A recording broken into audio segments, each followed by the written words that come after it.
हम तो कहते हैं कि ऐसे मुख्यमंत्री को कुंभ पर्व रहते रहते इस्तीफा दे देना चाहिए।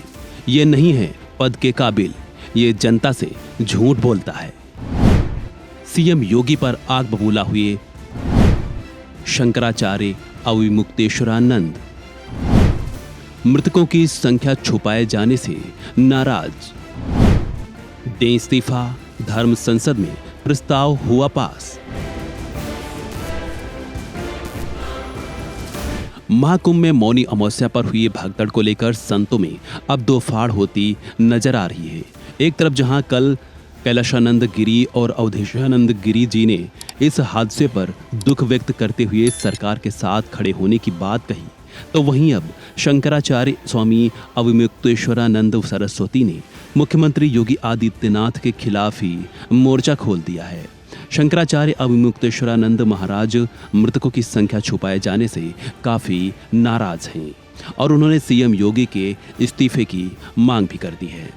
लेकिन इससे भी बड़ी बात यह है कि अविमुक्तेश्वरानंद ने योगी को इस पद के लिए अयोग्य करार दिया है। दरअसल बुधवार को महाकुंभ में हुई भगदड़ में 30 लोगों की जान गई और 60 से ज्यादा लोग हताहत हुए।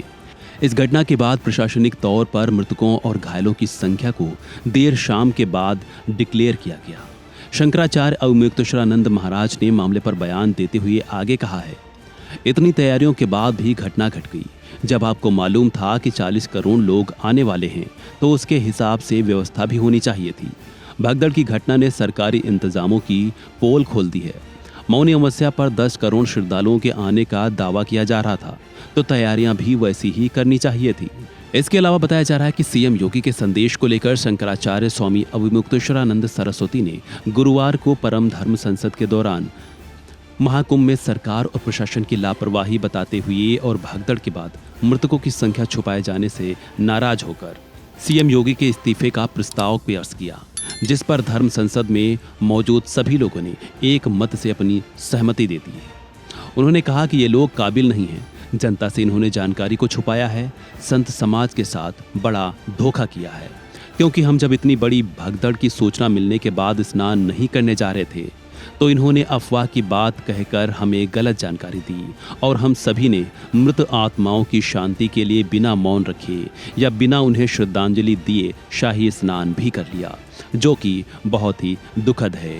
दरअसल इस हादसे को लेकर मुख्यमंत्री योगी आदित्यनाथ ने भी अपने सोशल मीडिया अकाउंट पर पहले इसे अफवाह बताया और संतों और प्रदेश के लोगों से इस पर ध्यान न देने की अपील की थी। दूसरे मीडिया में भगदड़ के बाद कई श्रद्धालुओं के मारे जाने का दावा किया जा रहा था, लेकिन बताया जा रहा है कि अस्पताल में मीडिया की एंट्री ही रोक दी गई थी और साथ ही घटना के करीब 17 घंटे बाद हताहतों और मृतकों की संख्या क्लियर की गई। इसके अलावा भगदड़ संगमनोज के अलावा दूसरे स्थान पर भी हुई, लेकिन इसकी जानकारी ही उस समय नहीं आई। इन सब सवालों के चलते अब योगी सरकार पर लोग और संत सवाल उठा रहे हैं। बहरहाल आप इस खबर को लेकर क्या कुछ सोचते हैं, कमेंट बॉक्स में दीजिए राय। फिलहाल इस वीडियो में इतना ही। खबरों से जुड़े अन्य अपडेट्स के लिए बने रहें वन इंडिया हिंदी के साथ।